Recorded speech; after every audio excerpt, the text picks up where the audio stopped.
Vítejte na Lipně. V tomto videu si představíme veškeré vybavení, které se na lodi nachází.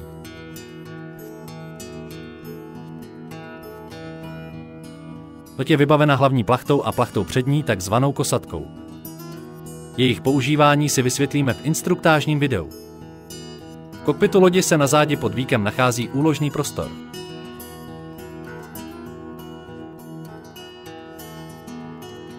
Uvnitř se nachází nádrž s benzínem do závěsného motoru, která je plná a bohatě vystačí na konec Lipna a zpět při plavbě pouze na motor. Dále se zde nachází elektrický kabel, který lze napojit do kapličky na mole, natáhnout do lodi a využít pro nabíjení vašich přístrojů. Povinnou výbavou je rovněž kýbl a záchranný kruh.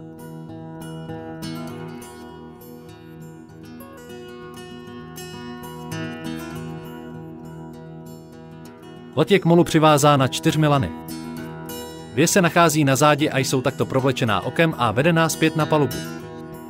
Obdobným způsobem jsou uvázána i 2 lana na přídi.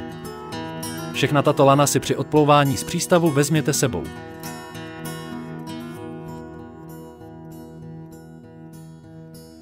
Z boku jsou na lodi zavěšené takzvané fendry. Celkem jsou 4 a není nutné je jakkoliv odvazovat nebo s nimi manipulovat, jinak hrozí jejich ztráta.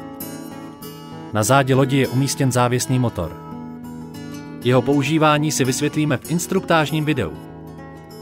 Nyní se podívejme na vybavení uvnitř lodi.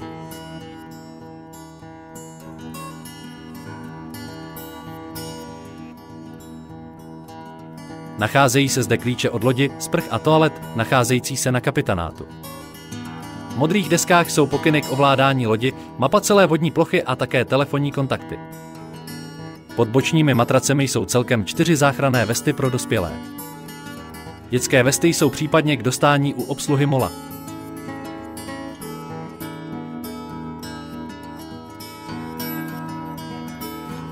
Pod vstupem do lodi se nacházejí pádla, která na konci mohou mít háček, případně se zde nachází samostatná tyč, takzvaný lodní háček, který je dobré využít během parkování pro zamezení nárazu.